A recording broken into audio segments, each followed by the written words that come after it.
that life was going to be different after playing the Doctor?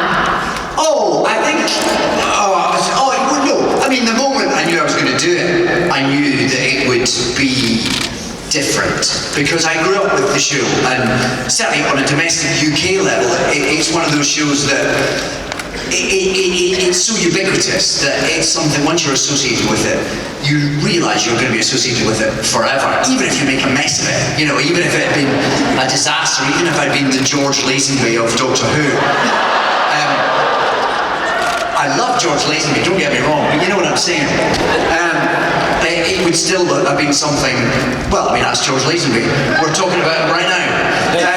You know, it would be something that would attach with you forever. Yeah. Well, growing up with the character, you know, as you said, growing up watching the show and then becoming the Doctor, how did you sort of infuse your own take while carrying the history and the traditions through of the former nine?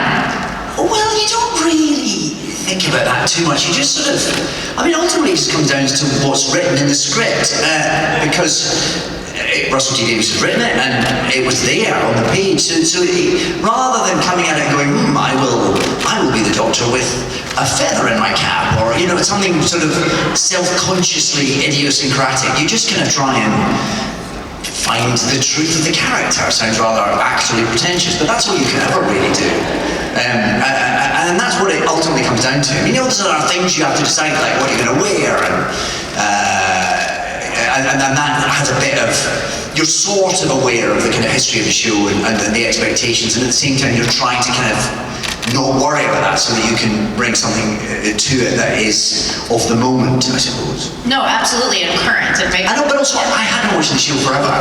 You know, from when I had posters on my bedroom wall, you know. I met Tom Baker, I got sort of lined up and got his autograph, you know, I did all that. So I knew what it was. I'd done my research for sort of 35 years. Right. Yeah. So when you actually, take us back to the process of you becoming the Doctor. Did you go in, did you get a call? What sort of happened at the very beginning? I was making a show that had been written by Russell T Davies and that was executive produced by Julie Gardner, both of whom were the executive producers on Doctor Who. They were working on the first season of the rebooted version. At the same time as they were working on this show. So they were slightly divided. They were kind of, to be honest, they delivered the script for Casanova, which was the show I was doing.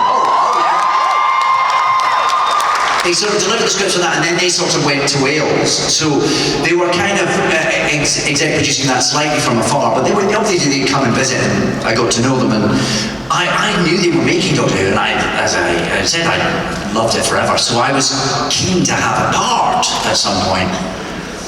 Fully expecting, you know, I thought, well, they've cast me in this show of theirs. They've given me, like, quite a lot to do in this. They can't think I'm total rubbish. So maybe they'll give me, like, a nice guest spot. Nice recurring. Yeah, maybe even recurring. I dared to dream of that. I was happy just with an episode where I could just turn up and, you know, go, Doctor, you will suffer. Something like that. Any of that. I'd have worn a rubber head, I'd have done anything. So I was campaigning quite hard for that and getting nowhere, frankly. They were being weirdly reticent about the idea. They'd sort of smile indulgently and slightly patronisingly and move on. So I was getting a little bit disgruntled, and then right at the end of shooting, Russell, we were filming in Manchester, which happens to be where Russell T Davies lives. And he was back for a bit, and he said, come over and I'll show you, we've got some edits of the first series, where he knew I was, you know, interested, because I'd been banging on about it.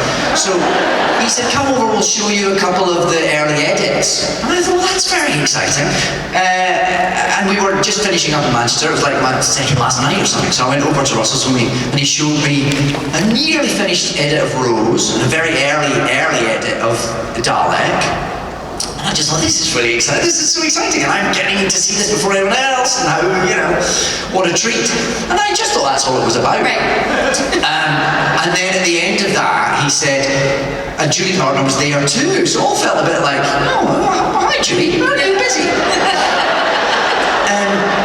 And then at the end of it, he said, so the thing is, slightly unexpectedly, I think we are probably looking to recast the Doctor, and how do you feel about maybe stepping into that? I mean, totally out of the blue. Right. You thought you were there for a screening. Exactly. I thought we were just having sort of, snacks and watching a video. I think it was on a VHS. That's how long ago it was. Yeah. Not a Betamax. Well, not cavemen. So yeah, it was extraordinary, and I just I laughed. I actually just laughed for quite a long time, and then Russell, and then I said, "Can I have a really long coat?" I did. So you did have a It's true. wardrobe I question. literally did that. That was me showing where the coat would go, so if anyone at the back can't see. I did that. That's right.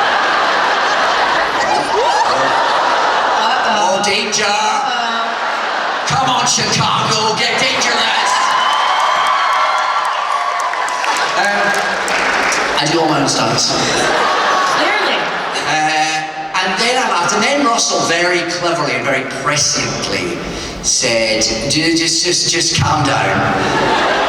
You're going to have to think about this more than you think you're going to have to think about this, because in a way it's sort of be careful what you wish for. It's one of those things that I'd never really entertained the possibility of being offered this part. Part of the thing is it had been off the telly for years. It wasn't really a thing that was out there. So it had just come back, and Chris Eccleston was this amazing bit of powerful casting that they got. It didn't really feel like it didn't really feel like anything that was going to be out there, So he said, go away and think about it. Don't say anything tonight. And he was right, actually, because I then went into it and going, do I really want to? Is this what I want to do? Is this? But part of the thing is, nobody knew if people would like it. It hadn't been on the TV yet. It might have been a disaster. It might not have caught on. It might have. And there was a lot to kind of, and also you have to then confront your 8-year-old self, and think, well, you sort of fantasized about this as an 8-year-old, and now it's here, and is that a bit weird?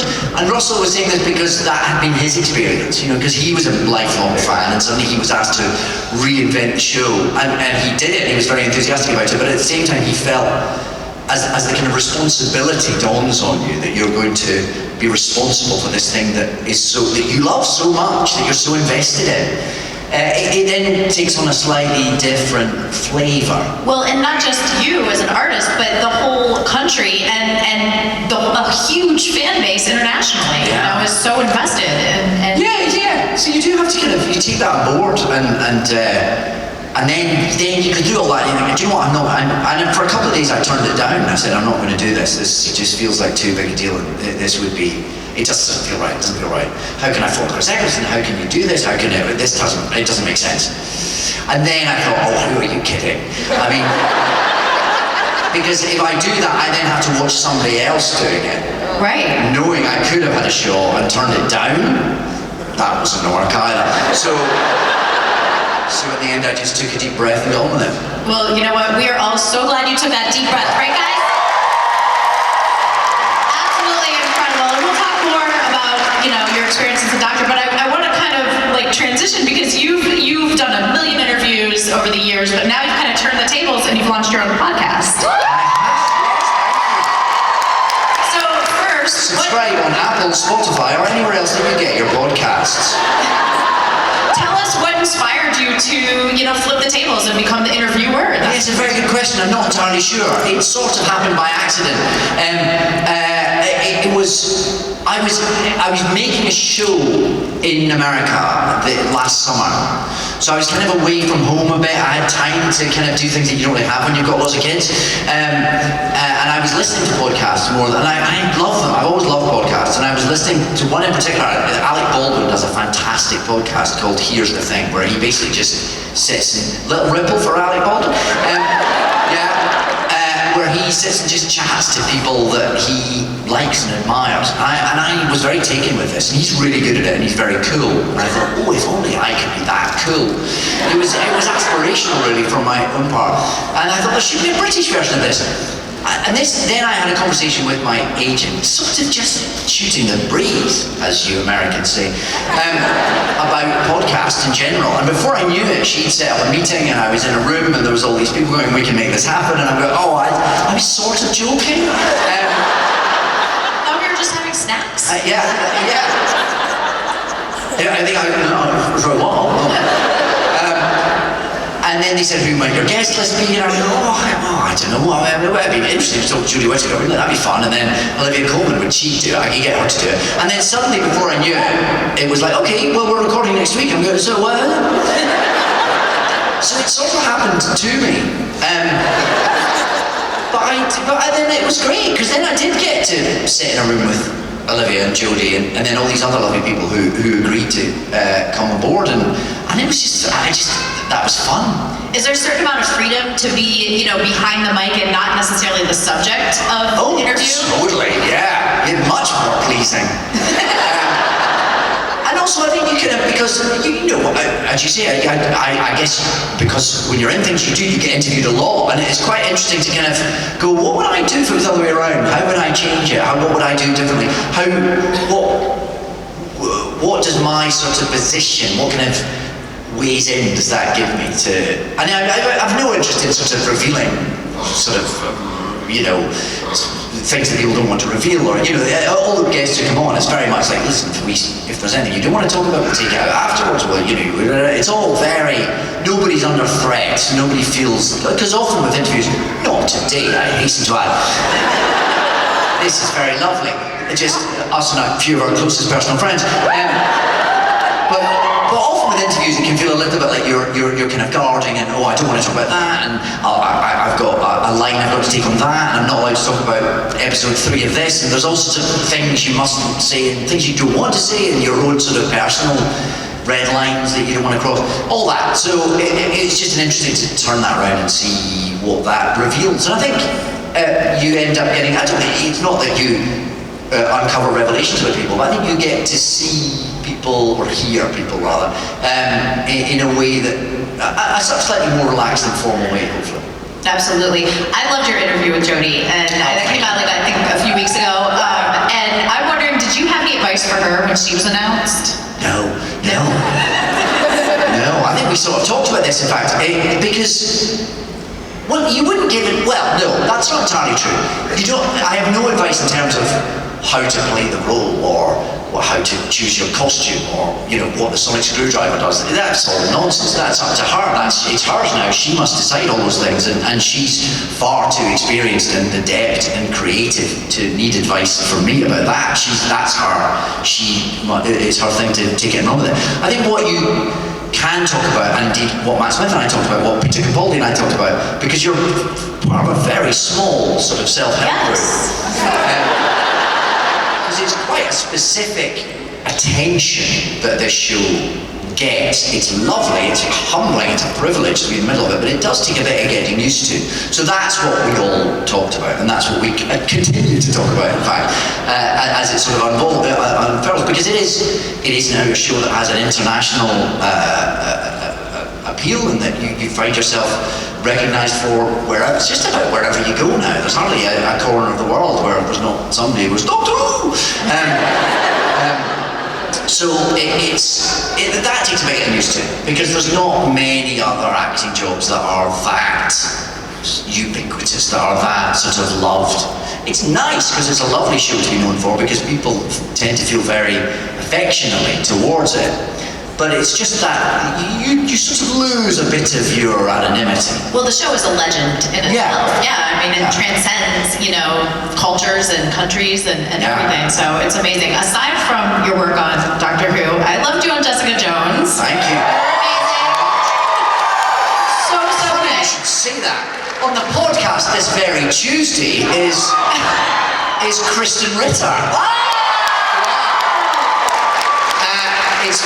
She's fantastic, and you should, if you've not subscribed already, hit the subscribe button. Do go to Apple Podcasts, Spotify, or wherever you get your podcasts, and click that subscribe button. Yep. I was supposed to say smash that subscribe button. Pummel, thrash that subscribe button. I don't know why you have to be so violent, but apparently you should. I urge you to hear Kristen on Tuesday. Absolutely. Well, tell us a little bit about how you developed your character for Jessica Jones and your time on the show. I just read these amazing scripts. Melissa Rosenberg and her writing team just created this wonderful world. I mean, obviously inspired by Brian Michael Bendis and the comic books that they came from, but it was just, it was all there on the page, and this character who, although he'd been in comic books from way back. Daredevil number, anyone? 4. The Purple Man, as he was initially known, and then Kilgrave, as he became known later, has existed for decades. But they created this very sort of villain with a very kind of modern dilemma. They gave him the psychology of that was fascinating. If you are cursed with this ability, where everyone around you acquiesces at all times, how can you negotiate real life? How can you become a rounded human being? Because how can you ever know if anybody is responding to you naturally or not? And that will damage you. Of course it will damage you. And then the whole sense of what that does within a relationship. Can you have a relationship? And obviously he responded very badly to that and did some appalling things. But also what's fascinating about that is you can kind of understand how he gets there. And that, I think, is what's brilliant about the writing, that for everything that you despise about Kilgrave, there's also a kind of, you can trace the roots as to why he's there, which makes him on some level sympathetic. And all that's complicated and difficult, and that's what makes a great character. Yeah, you can understand. I mean, and that's an interesting point, actually, because in a different way than the Doctor, you have the origin story and all the comics to look back on for Kilgrave. As an actor, did you go back and read as much as you could, or did you just sort of know and understand the origin story and then, have your own take on it? I suppose more the latter. I read the more recent, the comic books, in fact, that Jessica Jones specifically had come from. Right. I read the Alias comic books, and I sort of dabbled a bit. But the trouble with comic book continuity is it can sometimes be a little bit contradictory. Right.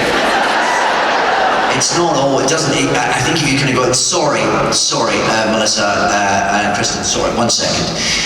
It's just that in Daredevil 42, there's a line which does contradict this, because he drinks coffee here and he says in, issue 9 of Super Spider-Man that he doesn't drink coffee, so we're going to have to rewrite.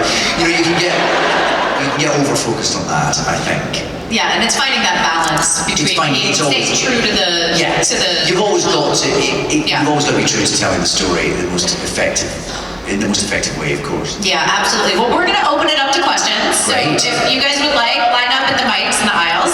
And while they get lined up, everybody here obviously loves you. They love Doctor Who. They might not. There might be some people who are very unhappy to be here. It's entirely possible. It's Sunday morning.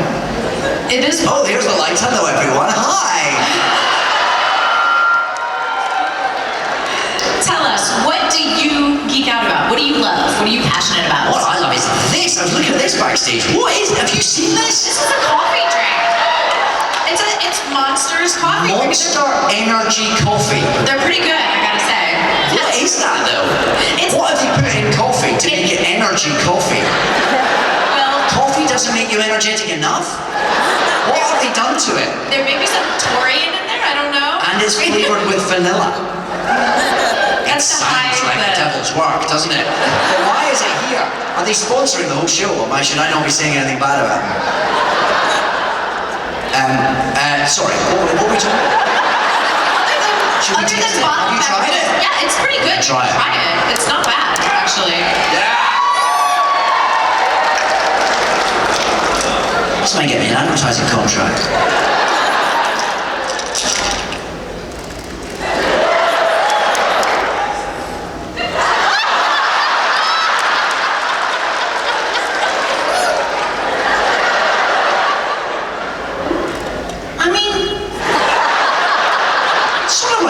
It's like an iced latte, but no ice. It has quite a claggy after sensation. Well, it's not as bad as it sounded. All right, we're gonna start over here. Hi. representatives from Monster have just left the hall in a huff. I'm so sorry. I love it. Monster coffee.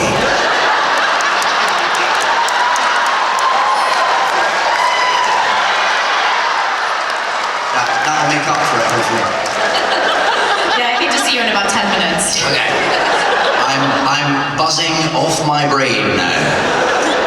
I'm Spider, and I'm Milwaukee. Overall, what's your favorite TV show or movie you've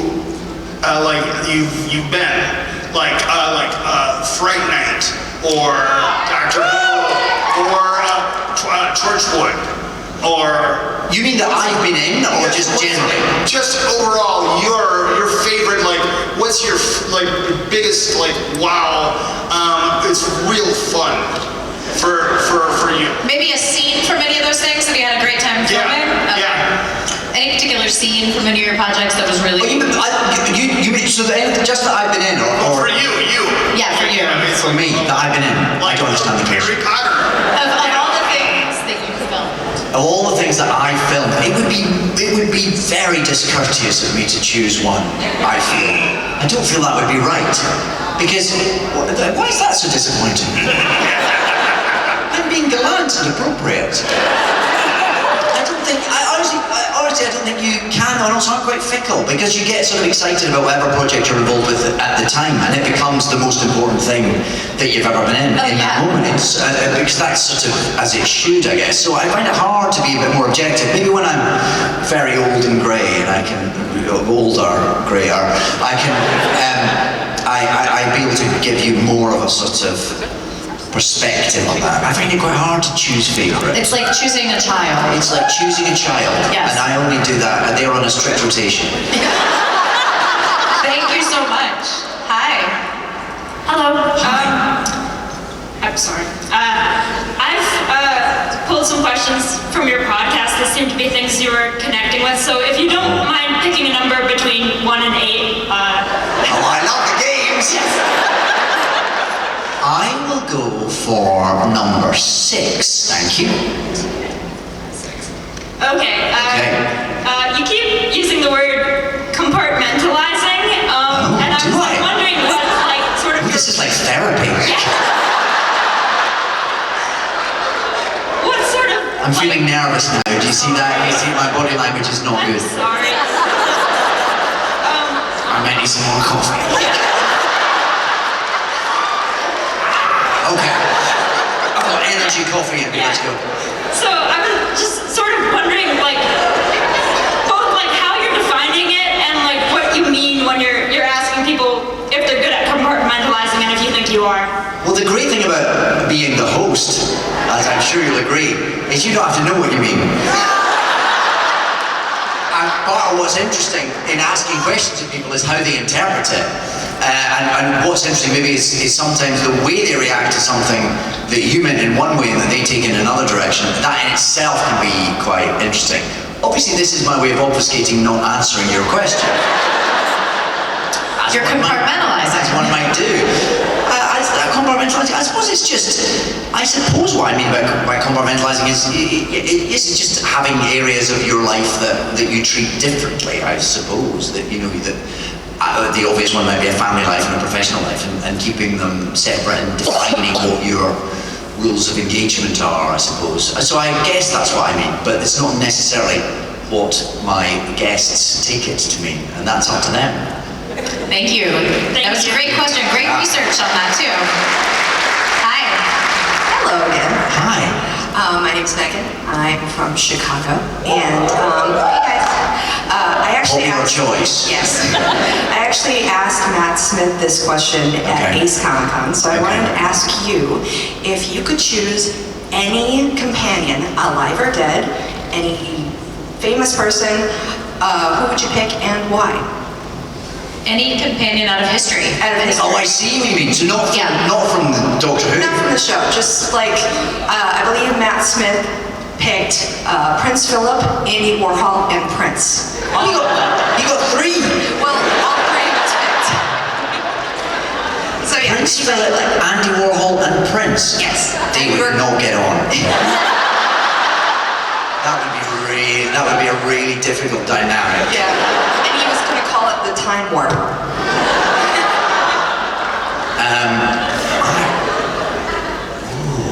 I have to choose 3. You can choose as many or as little as you want, whatever you like. At the risk of straying over a compartmentalization, I'd have my family. I'd have my family in the TARDIS. We'd have a great time. All of them. Because it'd be a bit weird to leave them behind. George is amazing, so that would be wonderful. Well, sure. Thank you. Thank you. Hi. Hello, my name is Cooper and I'm from Naperville. From Naperville? Yes, yes. That's a made-up name. It's real, look it up. Naperville? I'm from next door town. Pretty much, yeah. Is that real, Naperville? It is real. Yes, yes. How big is Naperville? Population of Naperville. All right. Do you know all your neighbors? No, I live in my mom's basement. No joke.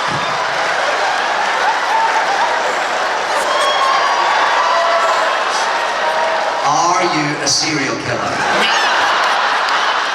I'm an artist. Or are you going to become a serial killer if you don't get out of your mom's basement? All right, time for my action. I just want to answer that question. That's compartmentalization right there. Yeah. All right, and for my next question. Okay. I'm not finished yet. Do you sit in your pants? And by pants, I mean underpants.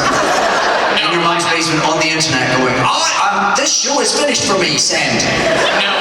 You're not one of those. Okay, good. So, Sorry, Cooper, go on. it's okay, I relate. So, my question for you is, I've been in the theater for a lot of my life, and I was wondering what's the difference between acting in front of a camera and on a show or movie versus acting on stage? Like, is the process different? Is the feeling different? Is the preparation for it different? Yeah, well, the preparation is very different because theatre is all about rehearsing something so that you can repeat it 7 or 8 times a week. So it's about sort of getting to a point, kind of setting it, and then figuring out how you can recreate that. Whereas doing something on camera is about getting it right one time, when all the moons meet, when the lighting is right and the sound recordist has pressed play and everyone else remembers their lines and it all works, and you only need to get it right once. So one's more about a sort of moment of spontaneity and one's about a sort of way of recreating spontaneity, I suppose. There are obviously technical differences, but I guess quite, you have to speak louder in theatre usually, but that's, I suppose, maybe more obvious. Yes, I think essentially it's the same thing. It's all just pretending to be someone else and convincing groups of people that you are, and it's all about getting to telling the truth of the story.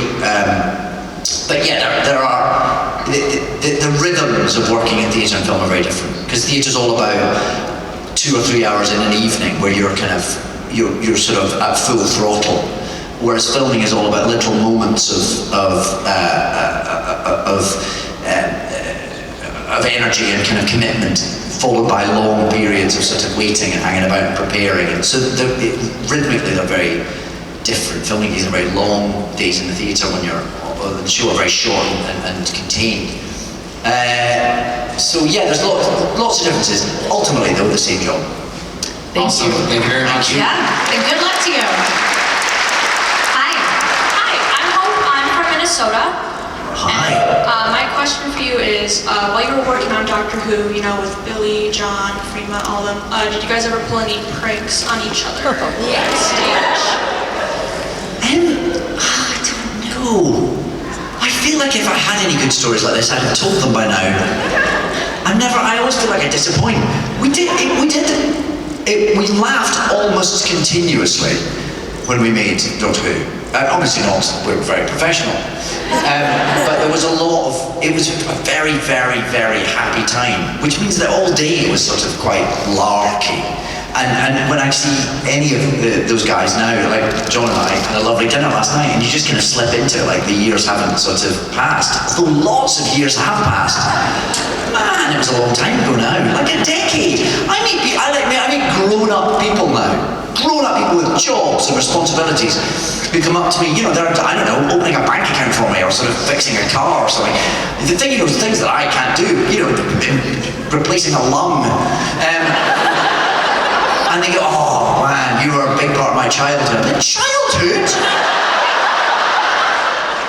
You're talking, you're a grown-up adult. You've got like 6 kids and so as a way of saying, we did all the time. It was a very happy, very jovial time. I don't remember any specific kind of practical jokes really. That's the other thing with a filming schedule. Is always there's a kind of necessity to get the day done. That's one of the other things that's different about filming, is that you have a schedule that you start the day with, and there's always quite a lot to get done, and every filming day you're sort of chasing all the time.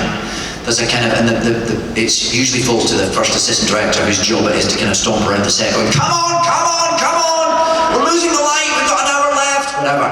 So there isn't a lot of time to sort of deconstruct the day by, I don't know, build a wall of toilet rolls or something. You have to be quite on it. But within that, we did laugh a lot when we could. But I don't think we did anything too destructive beyond that. Thank you for that. Thank you so much. Thank you. Thank you. Hi. Hi, Hello. my name's Jessica. Hi. Hi. Jessica. I have a question. First of all, how dare you? Jessica. Can I just say it was a pleasure having you scream my name for 13 episodes? Jessica. Sorry, flashback. No, go ahead. Keep going, it's okay.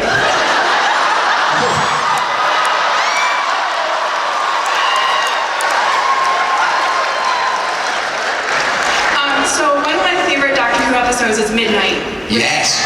The repeating alien. Good. Can you just talk a little bit about the preparation and how hard it was to film, especially the ending where you're repeating, you know, each other's sentences? How? Oh, it was fun though, because it was like a play, because it was in one set. We were just in that sort of thing that went across the planet. It was like an airplane, but it wasn't. And we were just in that for the whole time of shooting. The whole 13 days was just those actors in that space. And we would rehearse long bits of it, again, more like a play than filming usually is. And we do lots of 13 pages at a stretch. We do in long takes. So it was quite exciting to do it that way, and they were a really great bunch of actors, and a lot of actors who come from the theatre as well, actually. So it had a different feel shooting that episode to any other one. And yeah, there was this sort of the technical demands of the repetition and everything, but it kind of made sense. It was all there in the script. It was very exciting to play.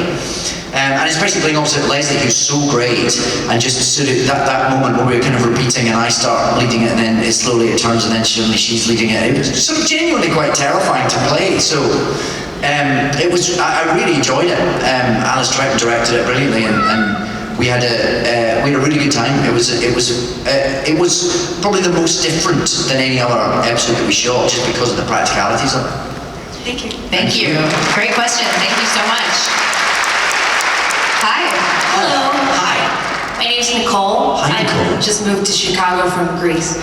From Greece? Yeah. Wow. Not too long ago. So have you ever been? No, that's not my question. I haven't. Greece is lovely. You don't have a Greek accent. I could if you want, but my mother's American, so. Wow. So my question is about Good Omens. I'm personally very excited. Are you generally a fan of Neil Gaiman and his work? I am now.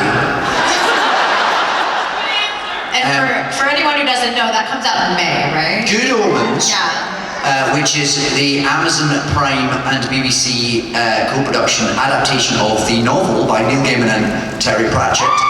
Yes. which they wrote about 30 years ago now, and they've been trying to get filmed ever since. Has finally, unfortunately, Terry is no longer with us, but Neil, it was sort of one of Terry's dying requests. He said to Neil, "Get this on screen." So Neil wrote the script. He was the showrunner of the whole thing, and we've done it, and it comes out May the 31st, and it's. I've seen it now. I'm one of very few people who have. And it's really good. I'm really pleased with it. And I don't often say that about things I'm in. But there's lots of other people who are in it are really good, so I feel I can say that with confidence. It's very exciting, and I think the fact that Neil Gaiman and Terry Pratchett, they have a very unique writing voice. I think that's why they're so beloved, and that's why they have such huge fan bases. And I think if anyone else had tried to adapt Good Omens for the screen, they would have made it normal. They'd have sort of knocked off the bananas edges. It would just have made sense to kind of make it more linear and to reduce the number of characters and to take some of the weirdest stuff out because it's hard to film. And Neil, being Neil, just went, "No, we're doing all of that exactly as it is. And do you know what? We're going to make it weirder."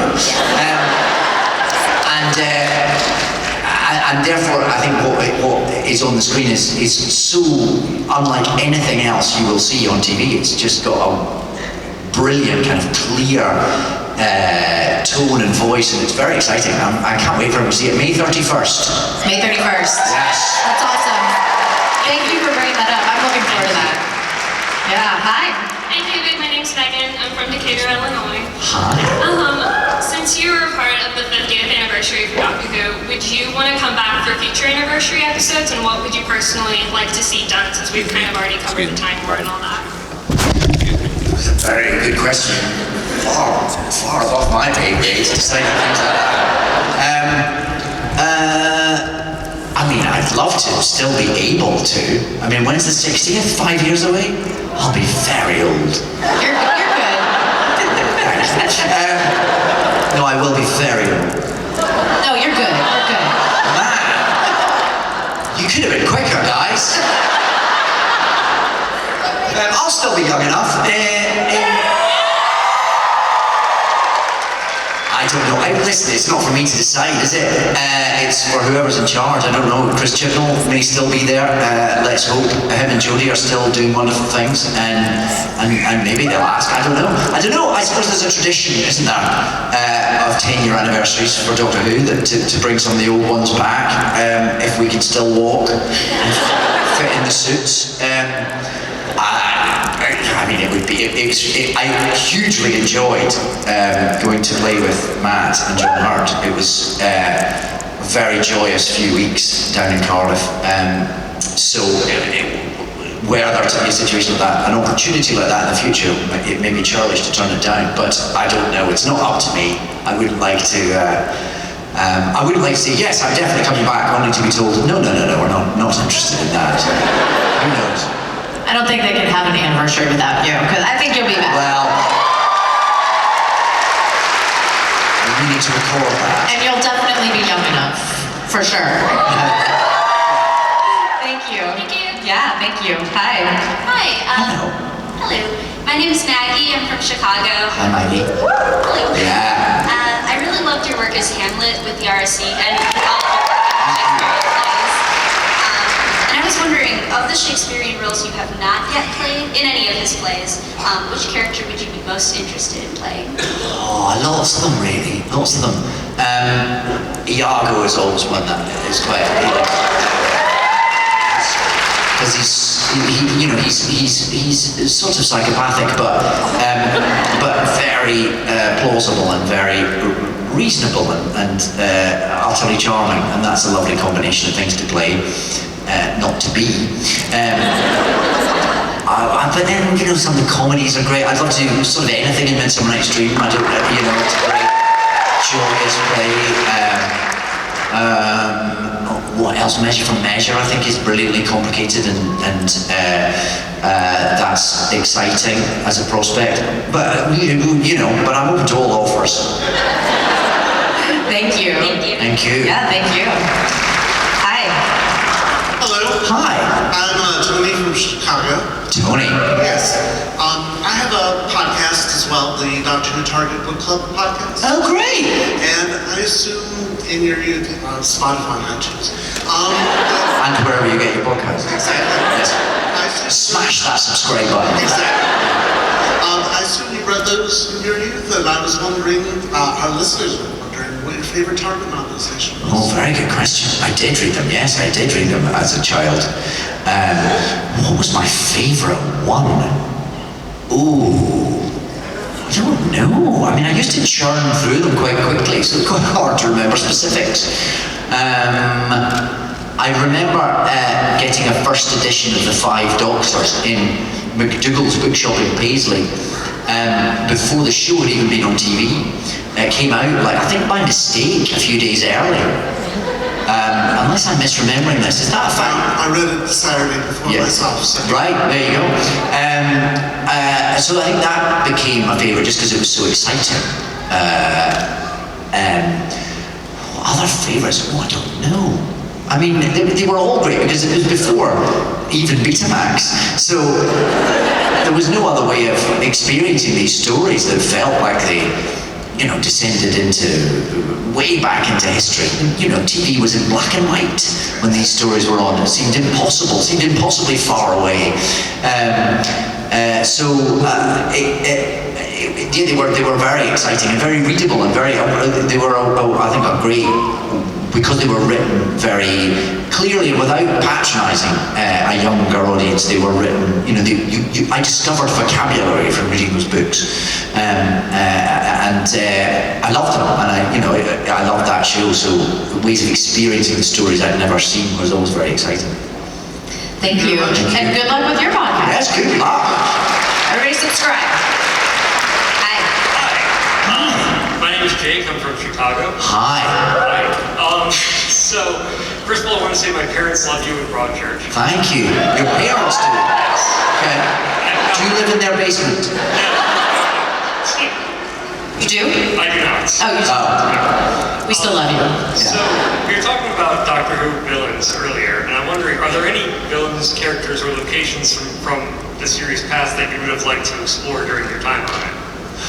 Well, I was always, I told the story before, but I was always very keen on the Zygons, which I made known to Stephen Moffat, who then very kindly dropped them into the story that I came back and was part of at the 50th. I don't know if he did that at my request. Probably he just came up with a good story. I can't imagine that's what led his thinking, but they were always one that, yes, I was quite pleased to see them. What other ones would have been good? Something obscure. I always loved the fact that we had the Macra in one story.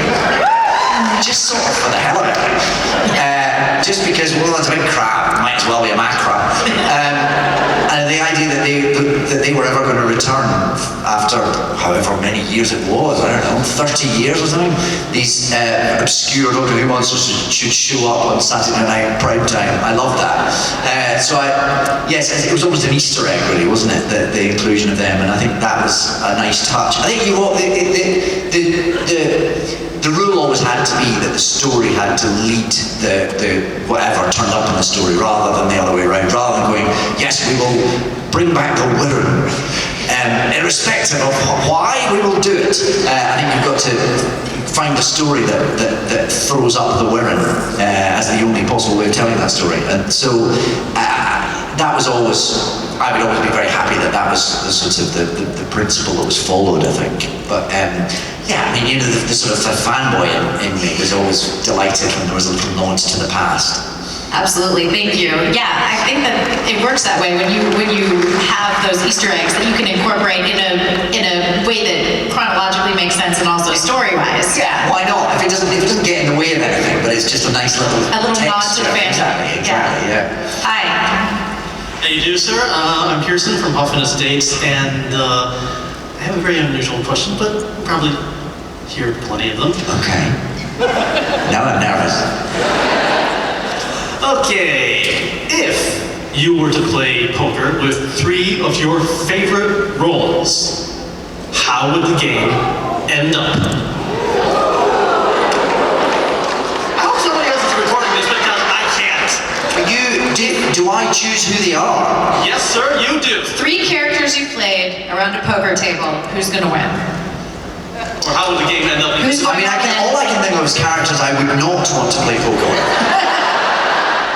I mean, you certainly, we've seen Kilgrave playing poker, and that does not end well. So he's not invited.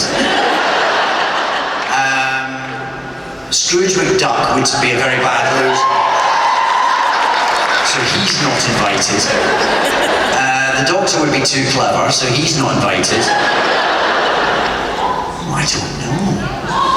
Who? What? Casanova! Yeah, well, he did quite well. He did a bit. No, he didn't. He would be distracted, so maybe he'd be easy to beat. Maybe we'll have him. I'd have Walt from camping, because he's very sweet and would probably let you win just to avoid conflict. And which? Benedict from Much Ado About Nothing. Wow, interesting. Yeah, he wouldn't know the rules because poker hadn't been invented then.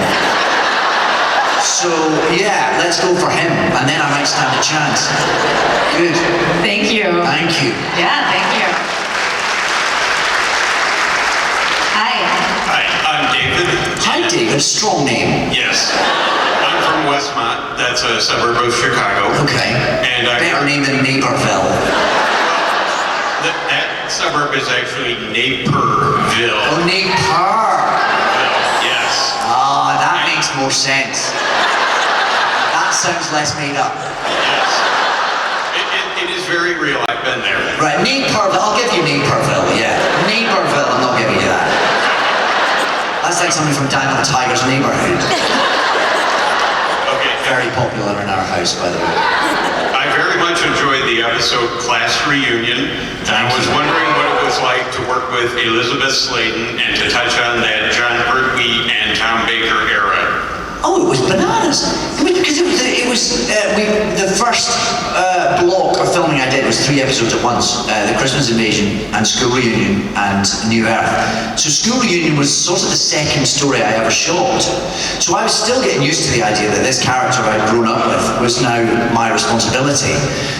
When Sarah Jane turns up, sort of untouched by decades, just exactly as she was when I was a kid, and she was calling me doctor. It was weird.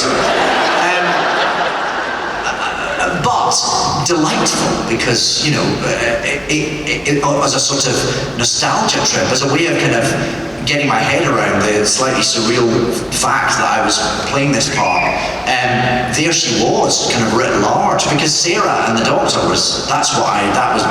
they were the acme of Doctor and companion relationships. They were the first ones I remembered. They were it. So to have Liz Sladen come and be on the show was extraordinary and wonderful to work with. She was just fabulous, and she was excited to be there, and we were thrilled to bits to have her. She was so modest and unassuming, and so and yet still so in touch with that character. It was just an absolute joy for me. Quite nerve-wracking as well. It was not only do you sort of meet your heroes, you certainly have to kind of act in scenes with them and not be intimidated by them. And luckily she made that very easy because of who she was. It was wonderful. And then of course she was around a lot. She had her own show, and then she came back to our show again, and she was lovely, and I was so fond of the character and the show, and would tell stories of having done it all along. I remember when the first day she was on set with Davros, she got quite emotional because she thought that what Julian Beach was doing reminded her so much of what Michael Wisher had done, and she found it all she was having a sort of out-of-body experience as well.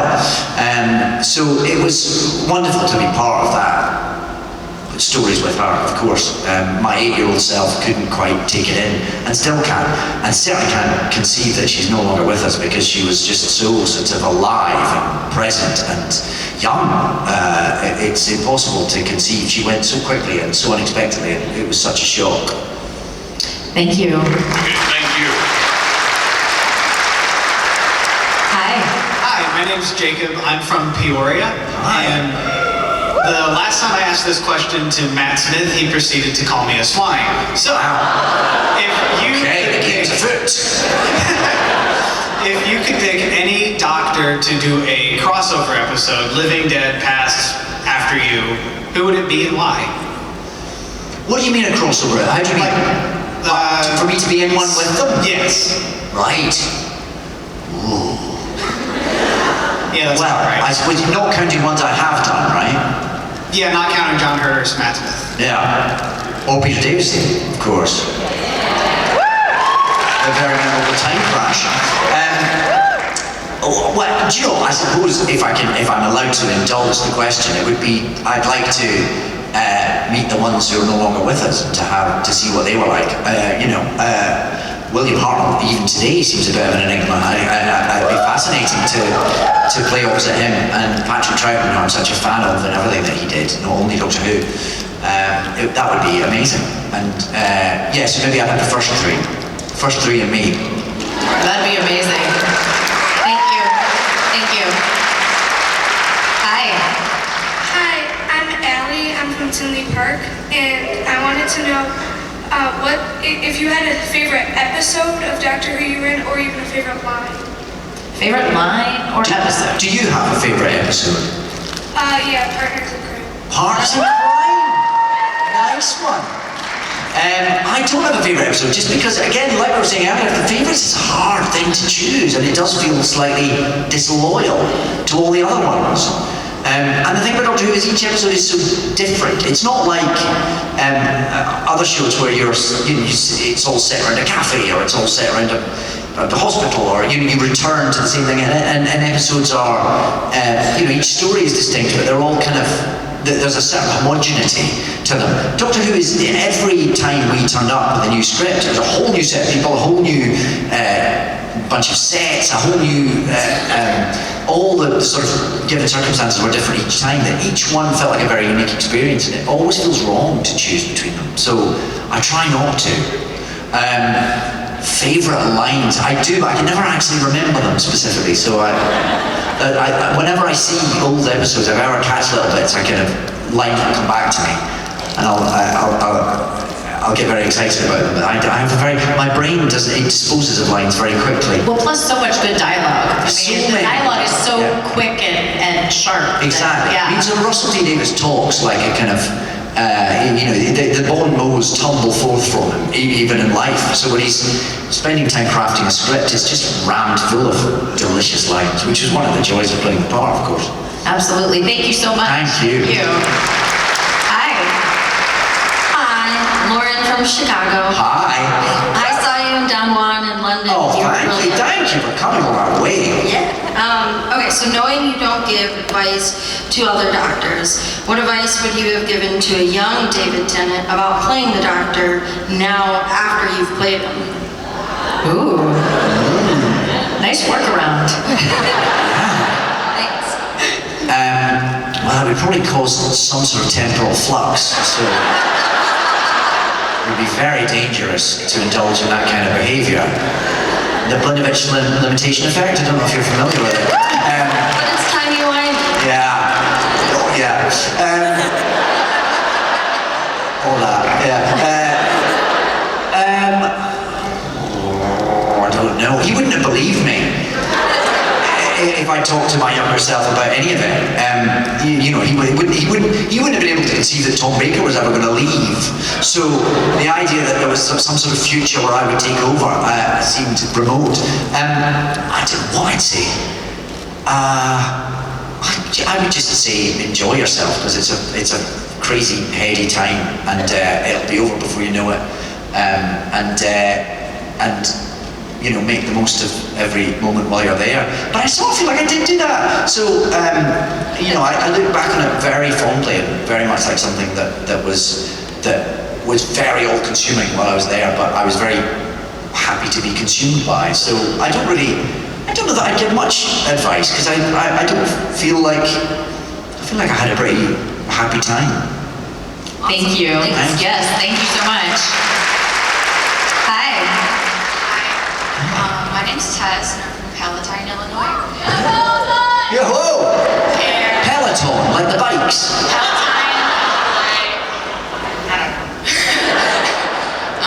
But my question was, did you take anything off of the set of Doctor Who as like a keepsake, or maybe steal something? Not illegally.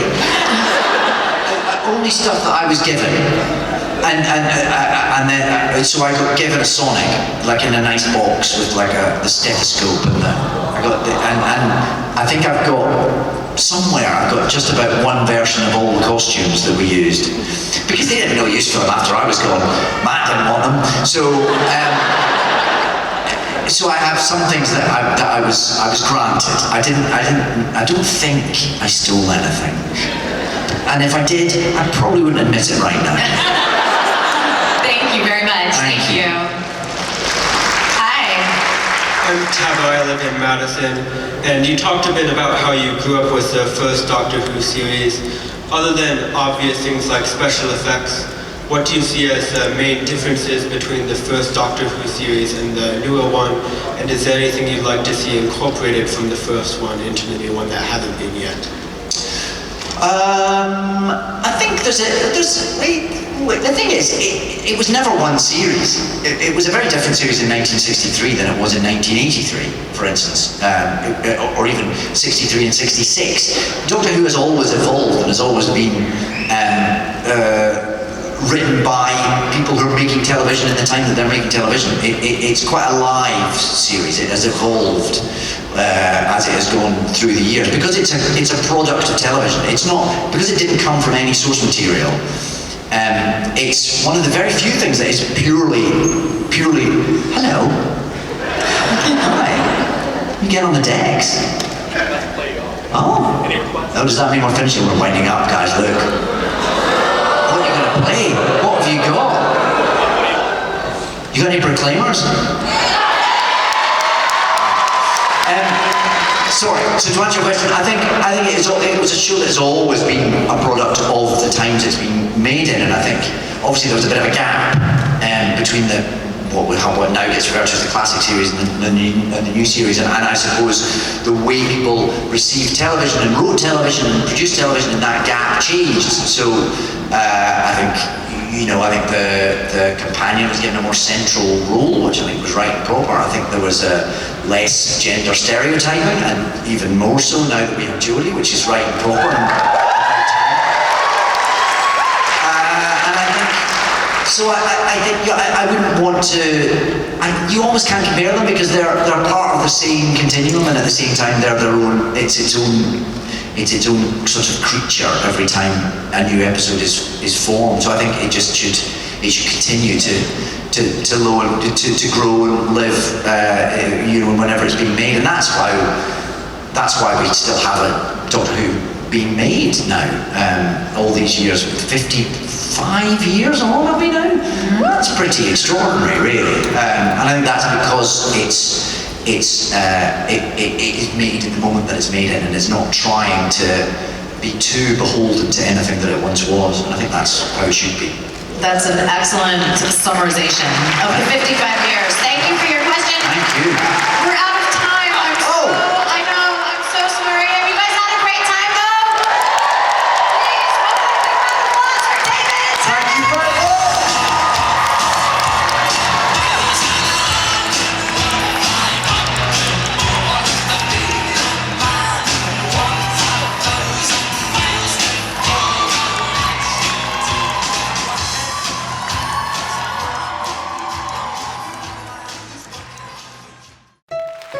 Thank you for watching this episode of Lost in the Pond. Don't forget to hit my stupid little face to subscribe, and please share this video with the world. Hit me up on Twitter, Instagram and Facebook, and if you would like to support this channel, please do so at patreon.com/lostinthepond.